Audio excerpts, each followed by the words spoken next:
Good evening.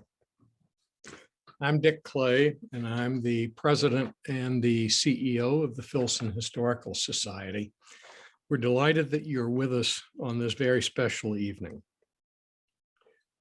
You know, it's unusual to get a speaker with an international reputation who is coming to us from Great Britain via Zoom, as is Dr. Philip Mansel this evening. He came to my attention when one of our board members, Mary Ann Welch, emailed me and said, "You really ought to take a look at this book and at the speaker." That is a fairly typical thing for the Filson. We get so many suggestions from so many of you, our members, our viewers, and it matters because when you send us a suggestion, believe it or not, we look at it and we think about it, and we talk to the possible presenter, and this, quite frankly, was a no-brainer. Dr. Philip Mansel has published 14 books of history and biography, mainly relating to France or to the Ottoman Empire. He's a graduate of Balliol College at Oxford University, and he obtained his PhD from the University of London. He has contributed to numerous newspapers, journals, and television programs, and he's a co-founder of the Society for Court Studies and of the Levantine Heritage Foundation, which is dedicated to the history and cultures of the Eastern Mediterranean. He's a fellow of the Royal Historical Society, the Royal Society of Literature, the Institute of Historical Research, and the Royal Asiatic Society, and he's the president of the Conseil Scientifique of the Centre de Recherche du Chateau de Versailles. 7 of his books have been translated into French, including this most recent one, which I'll show you here, King of the World, The Life of Louis XIV. It's published by the University of Chicago Press, and it was published in September of 2020 to enormous critical acclaim. So I'd like to welcome Philip Mansel now.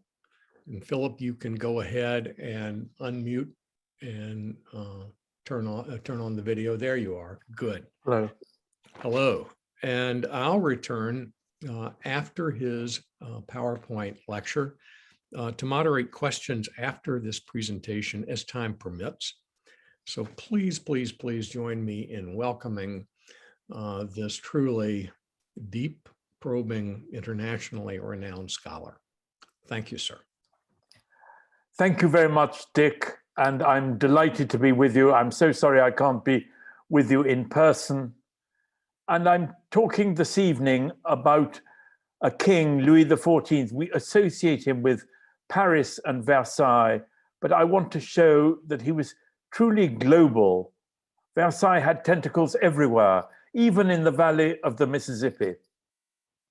And I want to begin first, please, with his presentation of his grandson as King of Spain. We are in the Palace of Versailles, and it's the 16th of November, 1700. The doors of the Grand Cabinet du Roi, or council chamber, were opened to reveal King Louis XIV and his blonde 17-year-old younger grandson, Philippe, Duc d'Anjou. Courtiers entered and fell silent. Louis XIV then announced, "Messieurs, here is the King of Spain. His birth called him to his crown, the late king also by his will. The whole nation desired it and begged me for it pressingly. It was the decree of heaven. I have accorded it with pleasure." Then, turning to his grandson, he said, "Be a good Spaniard." Here is the picture by the Baron Gerard, showing him presenting Philip as King of Spain. Be a good Spaniard, but remember that you were born French in order to maintain the union between the two nations. It is the way to keep them happy and to maintain the peace of Europe. So you see, even then, there is a feeling of national difference. And Louis XIV is putting Spain in front of France. Next, please. Here you see another print of the same scene. It's really one of the greatest moments of Louis XIV's reign. Next, please. He had inherited a claim to the throne of Spain from his wife, who is on the right in the white dress, the Infanta Maria Theresa of Spain. Here is Louis XIV meeting King Philip IV in 1660 on an island in a small river, the Bidassoa, separating France and Spain on the frontier. Next, please.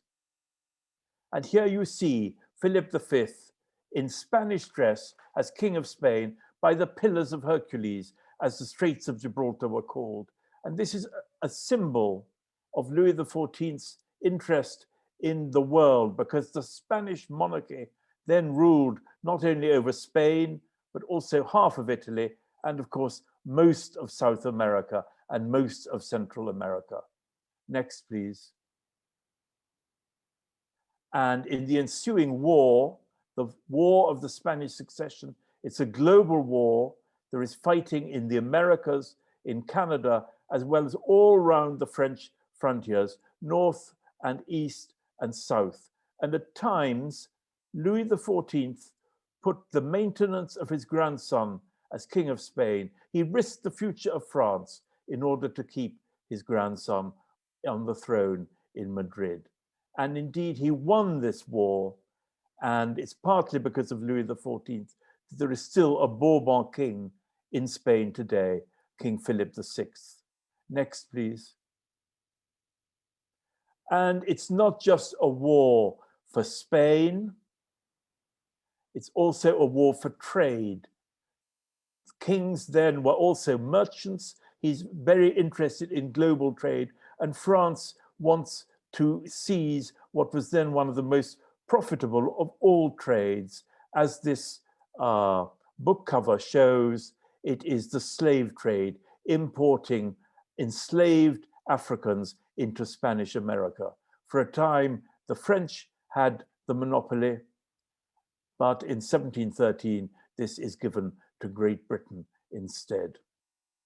This was simply seen as an advantageous trade. Next, please. And in fact, some Africans did come to Paris and Versailles under Louis XIV.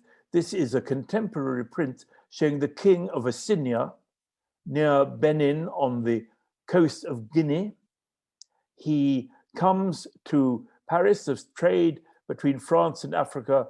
Then he's baptized, he's given the name Louis, and then he's sent back to Africa. But thereafter he disappears from the French records. It was said that he had shown himself unworthy of the king's favor. Next, please.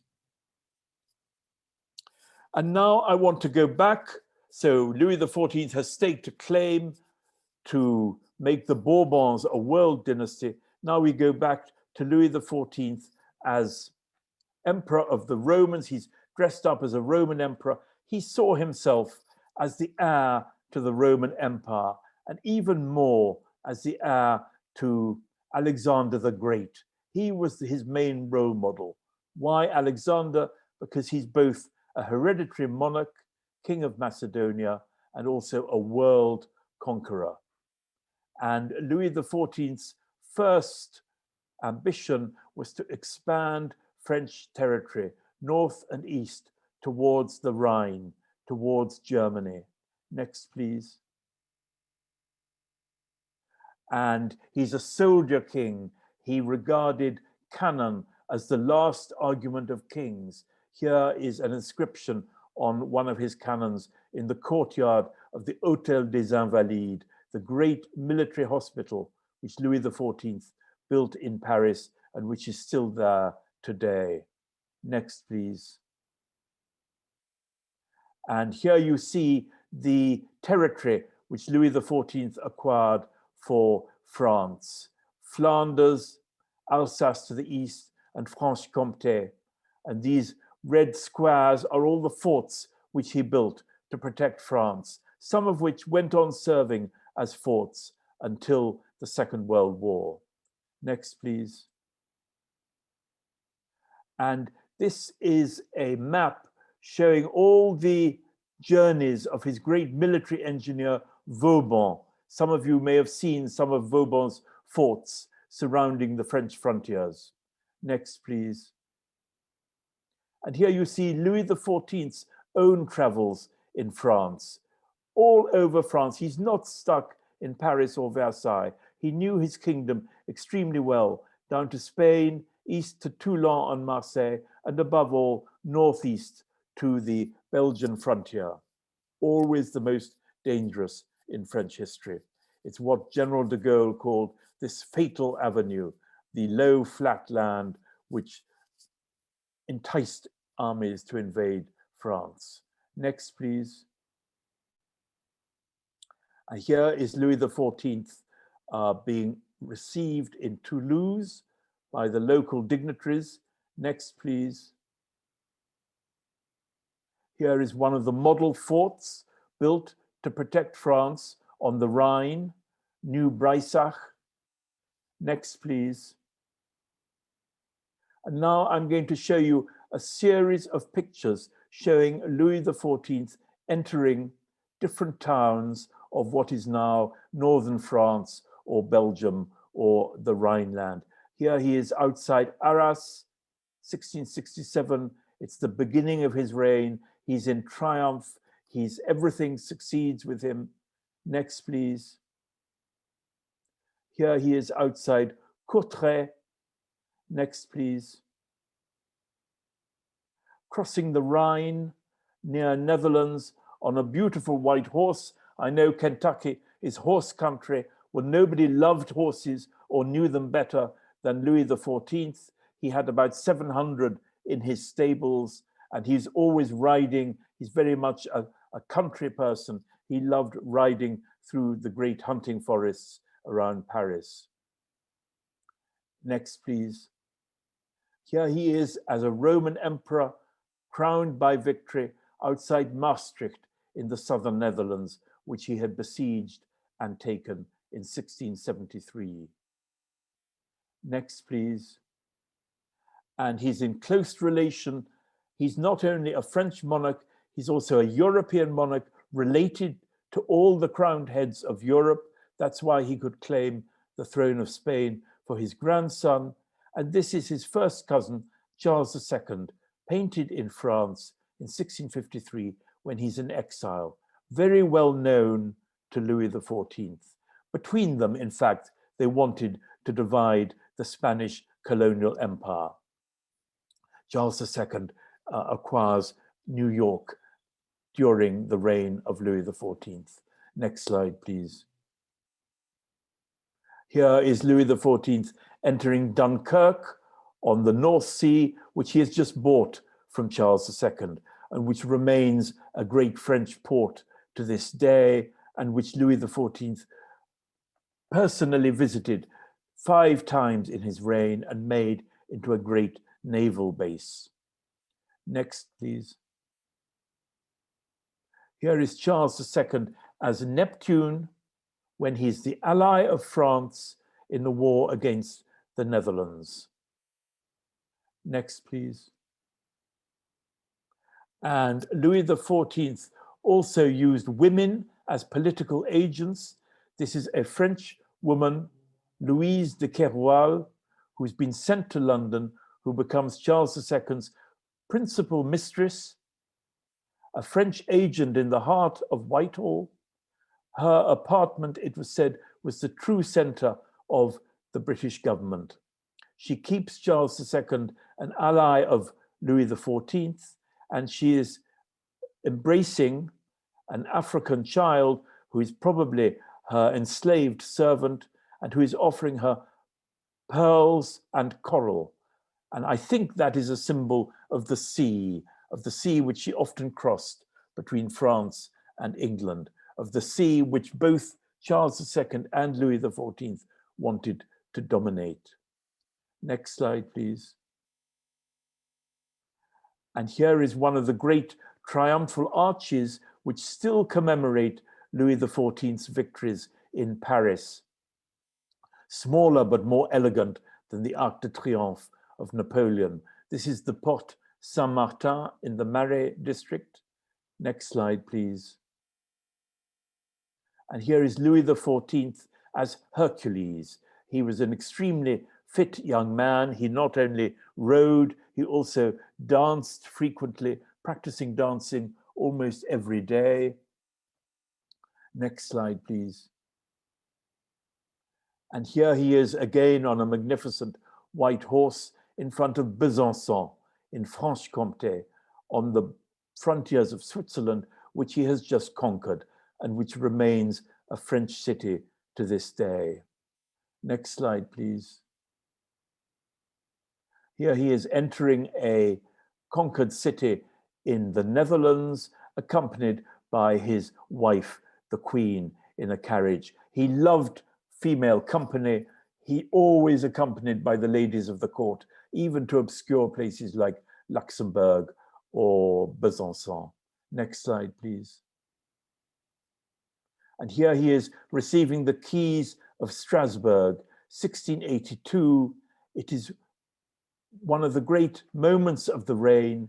He acquires Strasbourg without a shot being fired in anger, and he allows Strasbourg and Alsace to remain Lutheran while he imposes Catholicism in all the rest of France. And it is because of this statesmanship that Alsace became and remains passionately French to this day. Again, please note that the dignitaries are on bended knee. Here he is again. Next slide, please. Also on another magnificent horse in front of Strasbourg. Next slide, please. Here he is at Mons in what is now Belgium, taking the city again as an active soldier king. Next slide, please.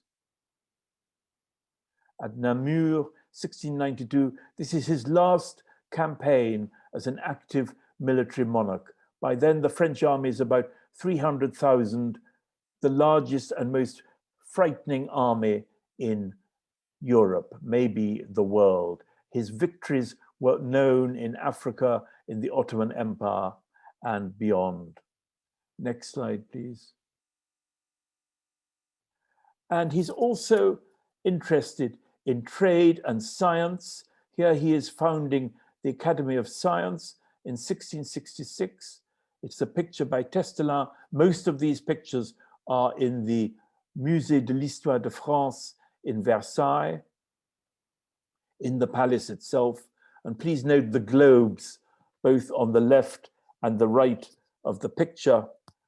There's tremendous interest in geography and exploration, encouraged by Louis XIV himself. Next slide, please. And this is his great trade minister and navy minister, Colbert, a personal friend of the king. He runs France's economic expansion throughout the world. He also helps write the Code Noir, or a legal code dealing how French people were to deal with enslaved people, but he also runs the king's private life. He helps bring up the king's illegitimate children. Colbert was one of the ablest ministers in French history.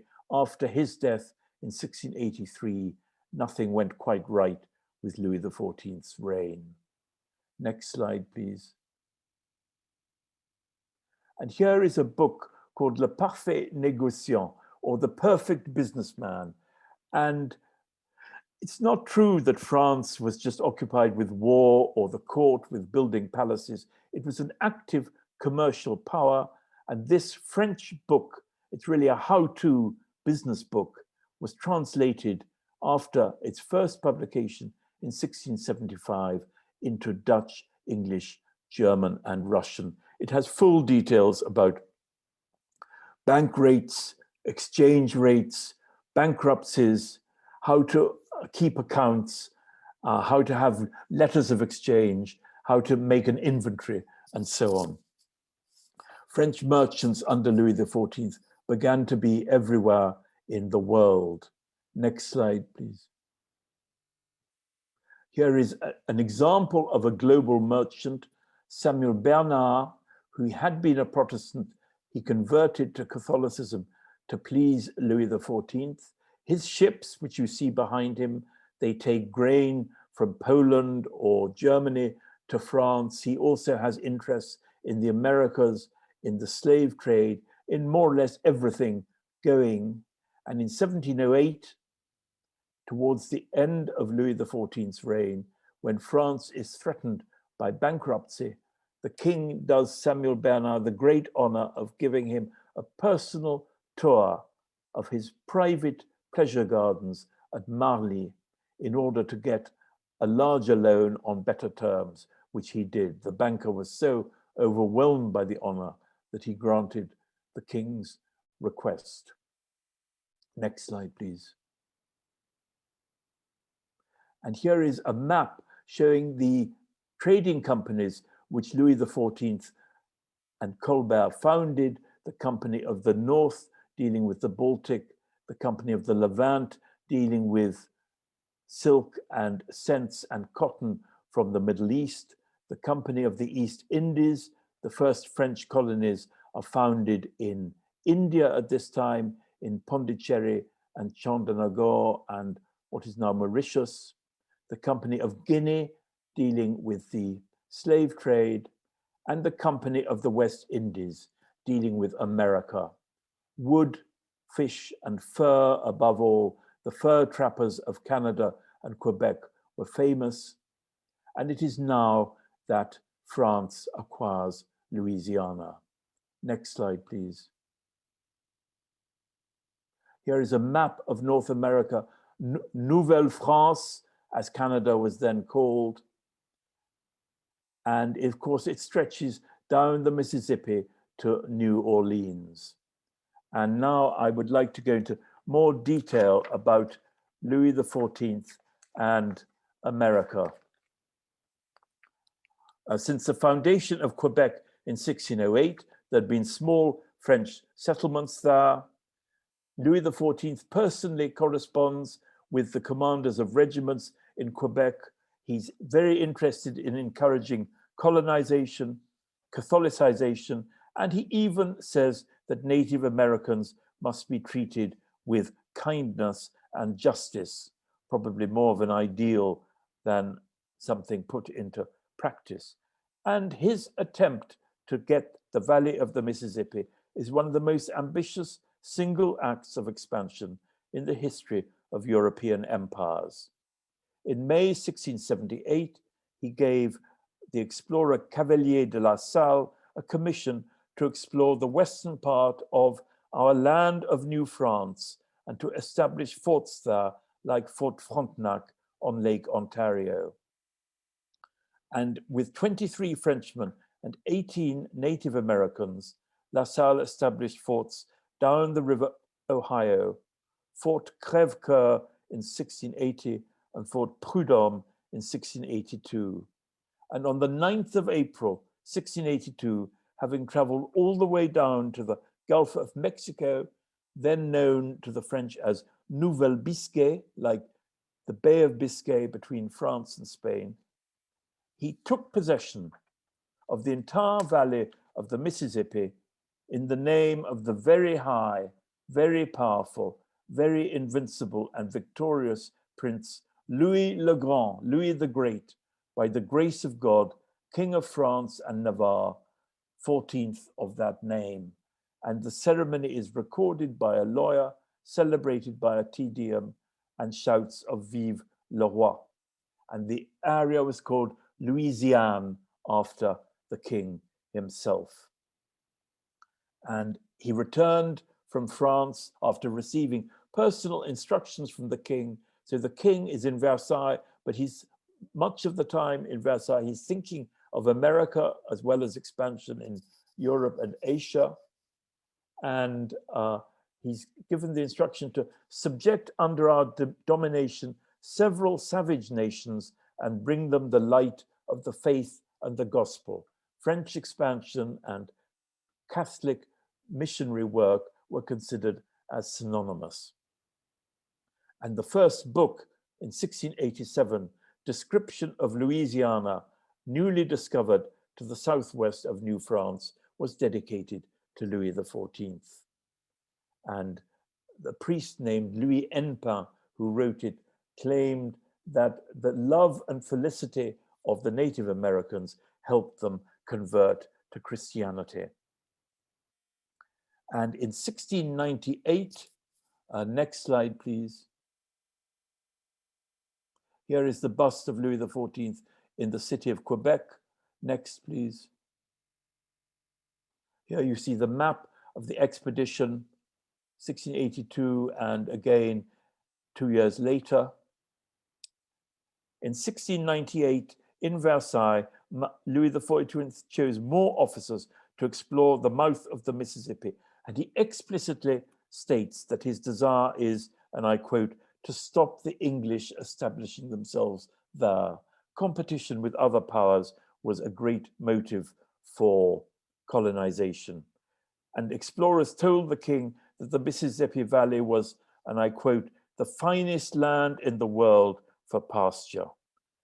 Fort Louis de la Louisiane, now mobile, was founded in 1701, as was Detroit the same year, originally called Fort Pontchartrain du Détroit, after the name of the Minister of Marine.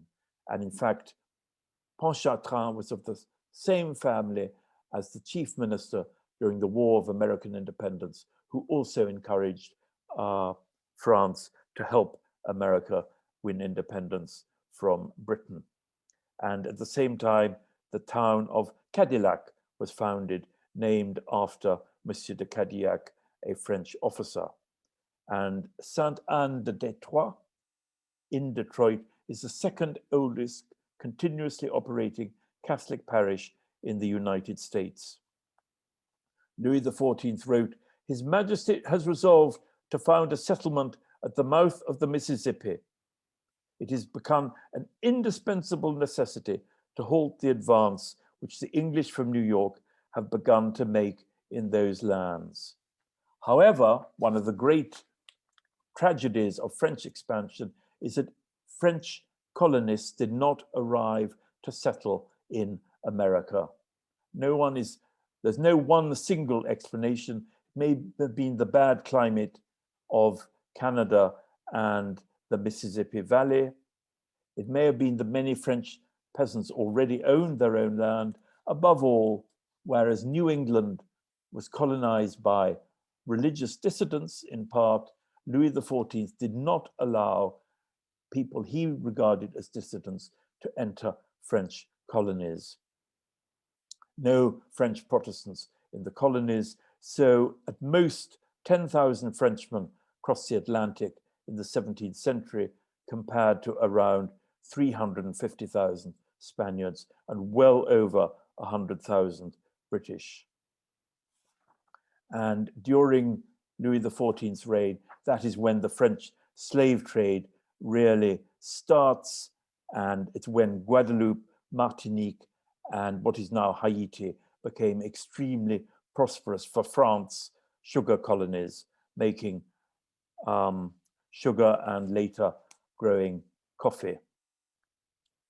However, under Louis XIV, the legal theory that as soon as slaves touched French soil, they became free was put into practice on the ancient principle that there are no slaves in France.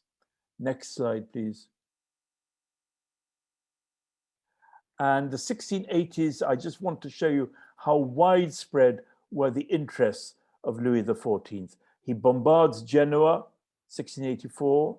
Next, please.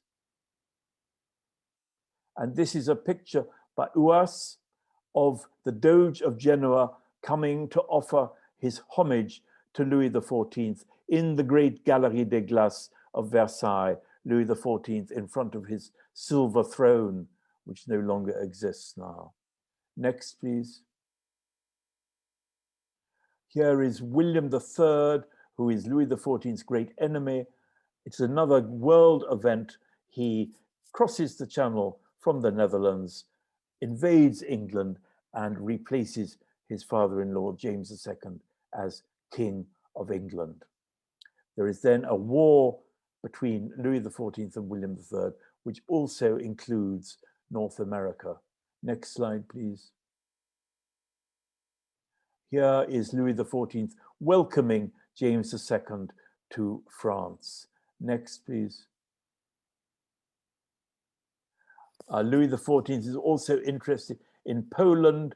This is Jan Sobieski, King of Poland, a French ally, and his wife to his right is a French woman, Louise de la Grange d'Arquien, with whom Louis XIV corresponds and who works as a French agent, as the Duchess of Portsmouth did in England.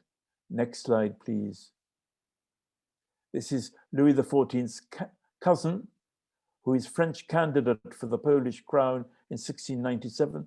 He's sent by sea from Dunkirk to Danzig on the Polish coast to try and be elected for the crown, but it was said that Polish arms were stretched out not to fight for the Prince de Conti, but to ask for French money. And he returned to Versailles poorer and sadder than when he left.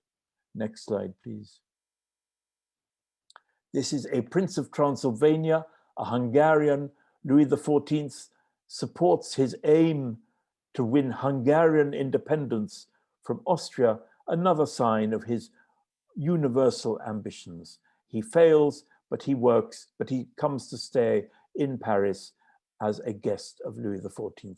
Rakoczi, Prince of Transylvania, still a national hero in Hungary today, the face on the forint note. Next slide, please. And here is Versailles itself. It's not just a royal palace, it's also a global hub, the center of the French government, and it is visited by people from all over Europe and by some Native Americans and by some Africans. And it's a model for other palaces in the world. Indeed, it was a model for Washington, D.C., which a century later was planned by an engineer from Versailles. Next slide, please. Here are some bird's eye views of Versailles, 1685, by Israel Sylvestre. The great gardens surrounding the palace were also an attraction for visitors. Next slide, please. Another view, next. And another example of Louis XIV as a global ruler. This is the Siamese embassy coming in 1686, all the way from Thailand to pay homage to Louis XIV. He's deeply interested in East Asia as well as in America. It took 2 years to make the sea journey from Thailand to France. Next. This is the Escalier des Ambassadeurs, the great staircase which no longer exists. This is a model. It was really a global power statement because it showed people from Asia, Africa, America, and Europe painted on the walls, admiring the bust of Louis XIV. Up this staircase go the Siamese ambassadors. Next, please. And into the Galerie des Glaces, this great room at the heart of Versailles. Here they are paying homage to King Louis XIV in 1686. They brought presents like teapots or cannons, some of which you can still see in French museums. But Louis XIV, below the facade of friendship, in fact, he wants to take Thailand for himself. For the Catholic faith and for France. He wants the king of Siam to convert to Catholicism, telling him very revealingly that the advantage of Catholicism was not only it was the true religion, but that it taught subjects to obey their masters, the king. And the king of Siam replied that if God had wanted everyone to follow the same religion in the world, he would not have created so many diverse faiths and diverse peoples. So Asia gave a lesson to Europe. Next slide, please. Here are more prints of Louis XIV receiving the Siamese ambassadors, receiving their presents, another sign that he was a truly global monarch. Next, please. And many travel books were dedicated to Louis XIV. He was extremely curious about the world, not only about Louisiana, but also about Siam. You see these Jesuit priests, who are also very skilled mathematicians and geographers, are dedicating their works to the king. He would talk about travel to travelers when they came to see him during his public dinner in Versailles. Next, please. Another book by Monsieur de la Loubert, published in 1688. These are the first books that tell Europe about Siam. Next, please. And here is the first Chinese to visit Versailles, 1684. He's a convert to Catholicism, and he's brought to Versailles, and he eats with chopsticks in front of the royal family. They are fascinated by this, as well as by his Catholicism. There is a great attempt through French Catholic missionaries, as well as Portuguese and Italians, to convert even the Emperor of China to Catholicism around 1700. And Louis XIV is personally invested in this. He sends missionaries at his own expense to Beijing. Next, please. And here is a book dedicated to Louis XIV, 1698, historical portrait of the Emperor of China presented to the king by Father Bouvet of the Company of Jesus, missionary in China. And he compares the Emperor of China to the King of France, and he says that if it wasn't for Louis XIV, then the Emperor of China would be the finest and most magnificent monarch in the world. But Louis came first. But I think it does show that they could communicate through the language of monarchy. Next, please. And here are some drawings of Chinese officers written in this book and seen by Louis XIV. There's a great fashion for Chinese clothes and objects like blue and white porcelain in the court of Versailles. Next slide, please. Chinese ladies. At masquerades at Versailles, people would dress up in Chinese costume. Next, please. And this is Europe in the reign of Louis XIV.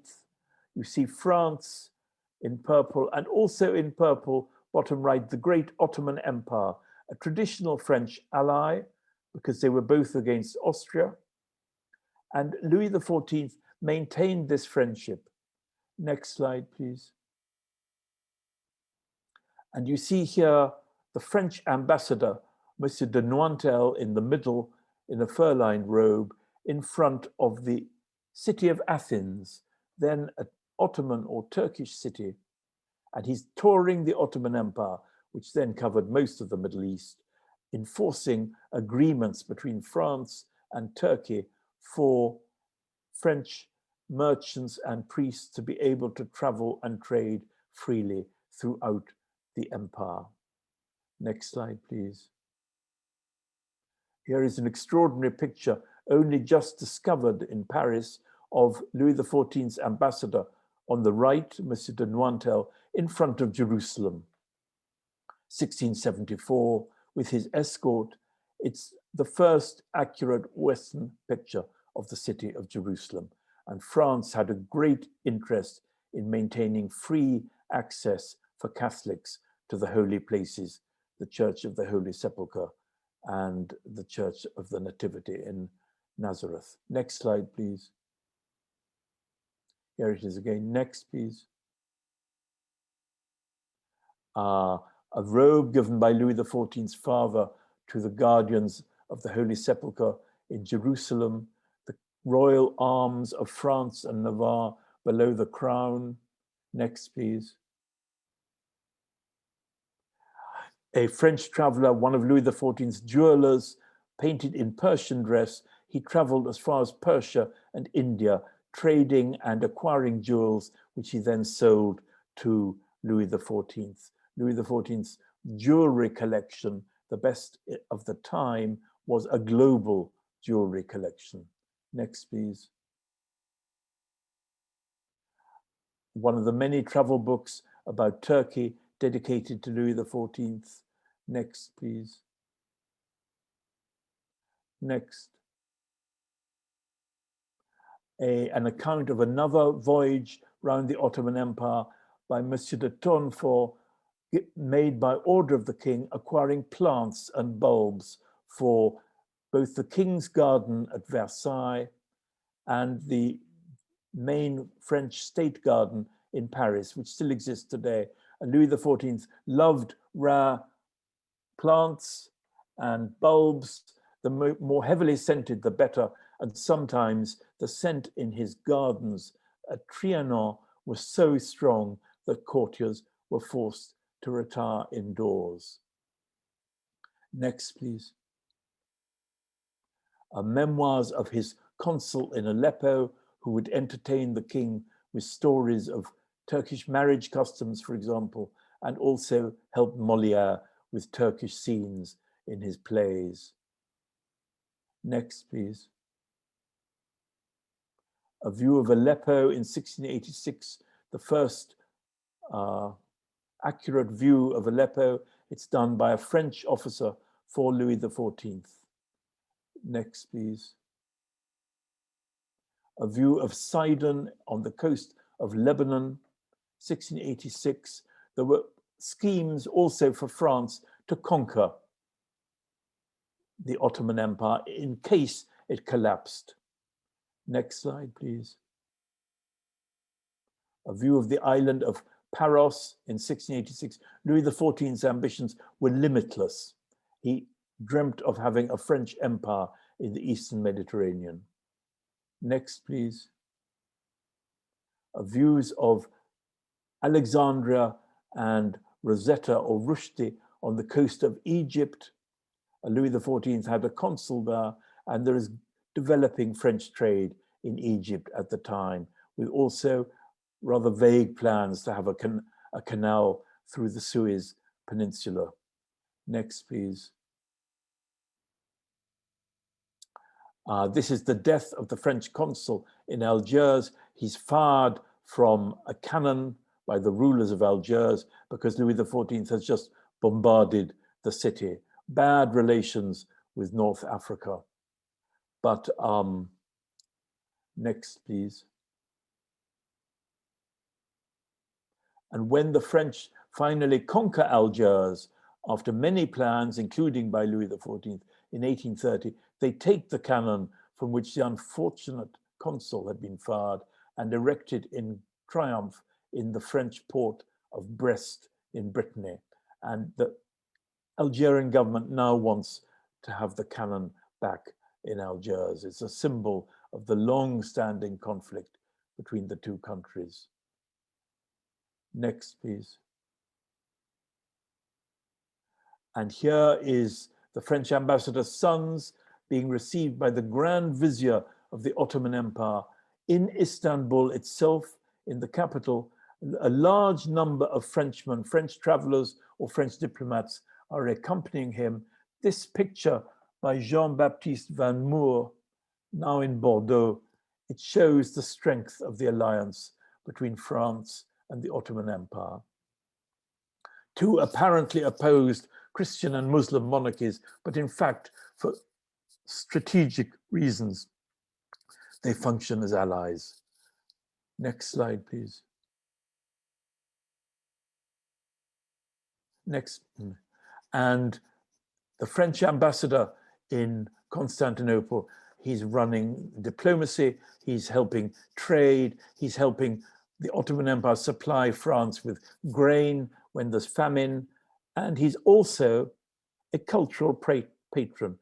And in 1714, the French ambassador commissioned and published pictures, the first accurate pictures of costumes and professions in the Middle East. Next slide, please. Here they are today, now in the Rijksmuseum in Amsterdam.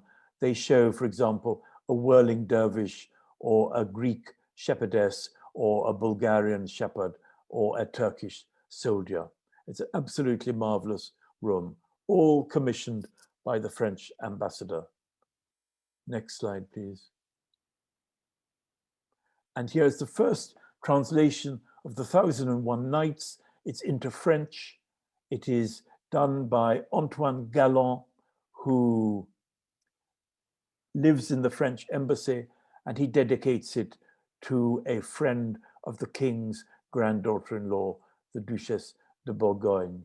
And the 1001 Nights enter into French literature and therefore into European literature and become part of the European imagination. Next slide, please. And here we are near the end of the reign. Louis XIV is by now an old man, and he's receiving the Prince of Saxony. 1713, it's by Sylvestre, who will then go to Dresden and decorate the royal palace. Versailles is becoming a great destination on the Grand Tour, part of the European cultural horizon. And in the middle is Louis XIV's sister-in-law, known as Madame Elisabeth Charlotte of the Palatinate, and her letters are some of the frankest, most amusing, most crude, most vivid of the reign. I recommend them to all of you. Next slide, please. Here is the Elector of Bavaria, another German prince who is an ally of Louis XIV and lived for many years in France. Next slide, please. And here's the last reception of the reign. 1715, the king is about to die. Next to him is his great-grandson, who will reign for 60 years as Louis XV. He's on his throne in the Galerie des Glaces. Who is he receiving? It is the Persian ambassadors, another sign that he remains a global ruler to the end. What are they discussing? They are discussing trade between France and Persia, already not unimportant, and they're discussing an alliance, a possible alliance between France and Persia against the Arab rulers of the Gulf. So questions that are alive today were also alive in the reign of Louis XIV. Next slide, please. And I just want to conclude with another way in which Louis XIV was a global ruler, not only through territorial expansion, but as a cultural model. This is the palace of his enemy, William III, Het Loo in the Netherlands, but it was partly designed by French architects and decorated by French craftsmen. Next slide, please. This is the Palace of Hampton Court outside London, built in the 1690s by Christopher Wren for William III, again partly on the model of Versailles, with a formal French garden around it. Next, please. This is the magnificent country house of the Dukes of Devonshire, Chatsworth, in the middle of England, in Derbyshire. It was modelled on the King's Palace of Marly. It was decorated by French decorators, Louis Laguerre, with frescoes, and the gardens were designed by French gardeners. Next, please. This is another great English country house, Petworth in Sussex, also designed in part after the model of Versailles, 1690s. Next, please. This is the triumph of William and Mary, the painted hall of the Royal Naval Hospital in Greenwich, outside London. This is in part an English answer to the Galerie des Glaces and its decor elevating Louis XIV. Next slide, please. This is the Palace of Charlottenburg outside Berlin, the main country palace of the Hohenzollern rulers of Prussia, and this also was trying to rival and imitate Versailles. And the statue in front of it of the great Elector Frederick William I, it is modeled on a statue of Louis XIV, which no longer exists because it was destroyed during the Revolution, but which was also surrounded by chained slaves. He was the real role model and style icon for the monarchs of his age. Next slide, please. And here is Peter the Great, the reforming Tsar of Russia, said to have been very simple in his habits. He visits France in 1717. He's holding Louis XV, Louis XIV's successor. But what does he do? He goes to Versailles, he goes to Marly. Next slide, please. And he builds his own Versailles outside St. Petersburg, Peterhof, which hopefully we'll all be able to visit quite soon, with magnificent gardens and fountains, partly inspired by Versailles. So the great simple reformer, Peter the Great, nevertheless wants a huge, lavish palace to try and outdo Versailles. Next slide, please.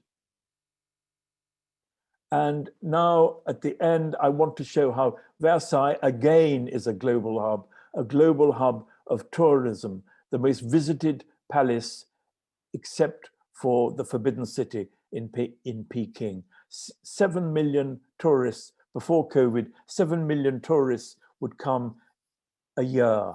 And so to a certain extent, it continues to fulfill Louis XIV's dream of making Versailles and Paris a global center, a global hub, and a showplace for French industry, because there are still shows every night of French operas or French fashion shows or shows of French products. And Versailles is in some ways the best of all monuments to Louis XIV. Thank you very much. Philip, that was just wonderful. Thank you. There are several questions that have entered the chat room, and I'm going to pose them to you. Was Louis XIV the first French monarch to think on a global scale?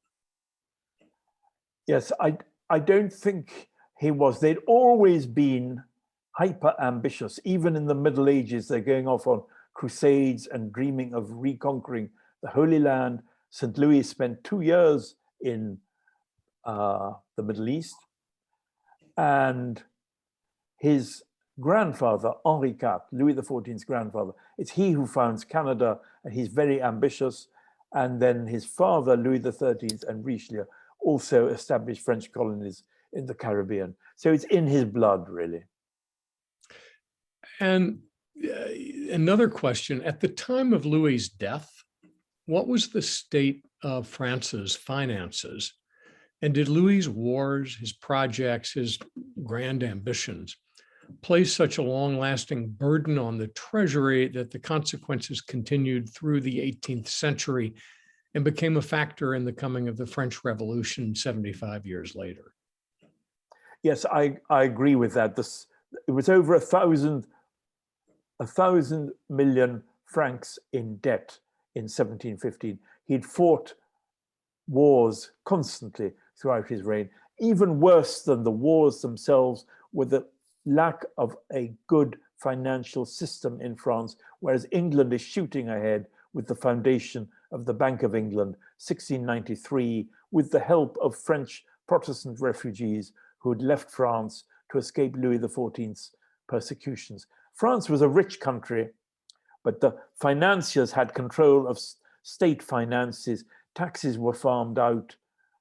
Louis XIV did establish egalitarian income taxes, which everybody had to pay, including his own son, but they didn't produce as much as he had hoped because all these powerful courtiers and princes managed to buy exemptions or privileges or delays in paying taxes. But there was hope for the French financial system. His nephew, the regent, the Duc d'Orléans, who was brilliant and who ran France from 1715 to 1723, did reduce the debt, but throughout the 18th century, under Louis XV and Louis XVI, they never really solved their problems. And the French Revolution begins because of a financial deficit and fear of bankruptcy. It's not caused by social tensions or unpopularity or anything like that. It's money. It's the economy, as always, and above all, the French government finances. And the one good thing Napoleon did for France, in my opinion, was founding the Banque de France and getting the finances well established. Even though he put descendants on the throne of Spain, did Louis XIV see Spain as his principal rival?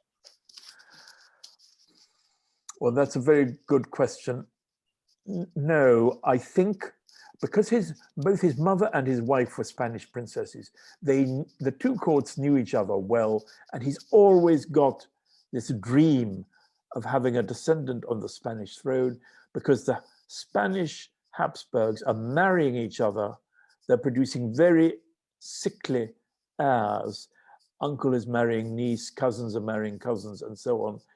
And he knew there was a chance his brother-in-law, Carlos II, would die young without an heir, as indeed he did. So he's more relatively mild to Spain. He knew his real enemy was Austria and the Holy Roman Empire, and that one day there would be an emperor on a horse who would attack France. To what extent does Louis XIV deserve credit for the expansiveness of the Catholic Church today? Well, he thought about it a lot. He financed a lot of French missionaries and French missionary orders, like the Capucins and the Jesuits and the Carmelites and others. But it's more the papacy, which has a very active policy among Christians in the Arab world, for example, and in China. But where Louis XIV shines is his encouragement of Catholic erudition and knowledge, and this attempt to accommodate Confucianism and Catholicism around 1700 in Beijing. That is a French idea, but the papacy quashes it because it believes that you cannot bring the two together. What were the reasons for the construction of Versailles? Excuse me. And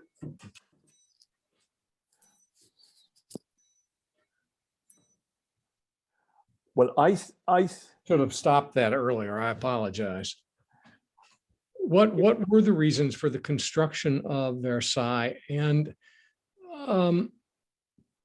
to what extent was it a cash drain on the monarchy to move all the courtiers out there? Well, it was very expensive. It's about 100 million francs, but that's over the whole reign. So it's not much per annum, per year. And the wars and the forts he built all around France were more expensive, and the ships he built for the French Navy. In my opinion, the reason for Versailles is prestige and cultural tourism. The books written at the time, it's all about, now we have a palace that is as good as the palaces in Rome. Now we have a palace as good as the Roman emperors had. They have a slight complex about Italy. And it's to attract foreigners and French tourists also, to show off French industry, the King's picture collection, the King's sculpture collection, wonderful new French furniture, French clothes on the courtiers.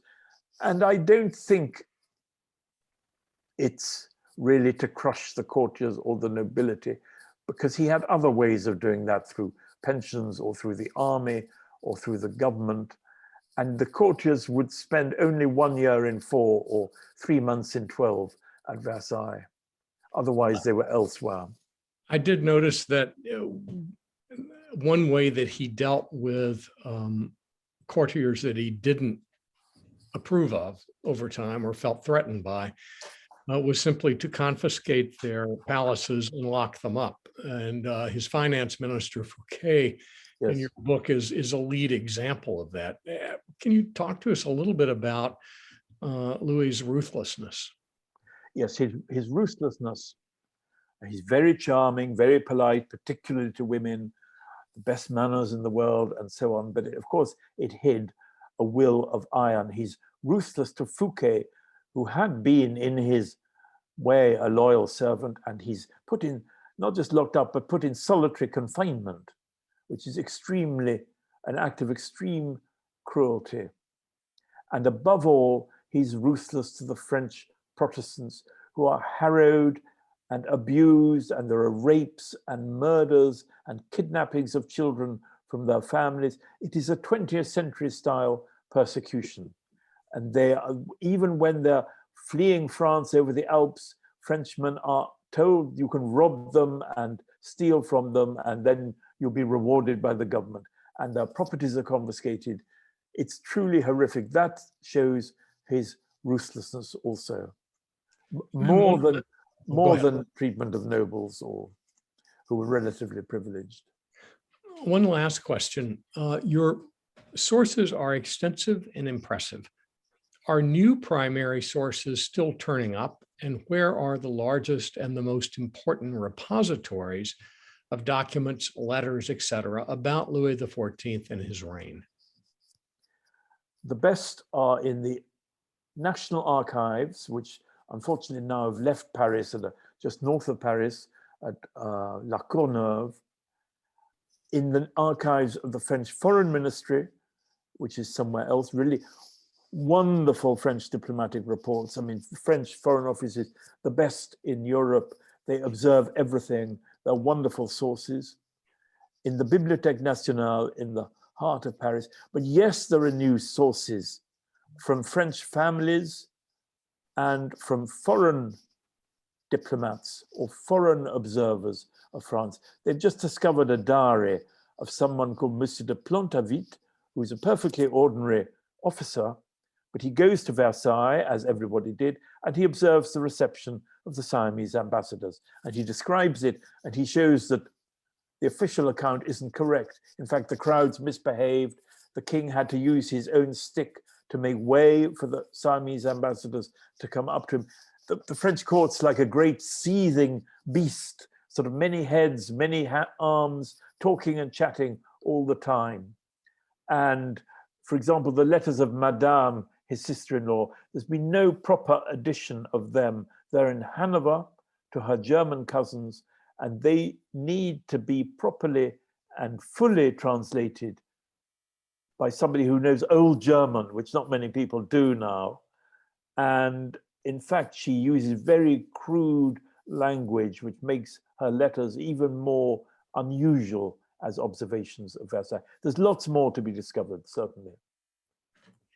We can't thank you enough for being with us this evening. I hope that at some point in the future, in the not too distant future, we can bring you to Louisville so that all of us can visit with you in person and learn more from you. Thank you so much, Dr. Philip Mansel. Thank you very much. I enjoyed it. Thank you for your time. You're welcome. And thanks to all of you for listening in this evening. And we'll see you soon. Bye. Goodbye.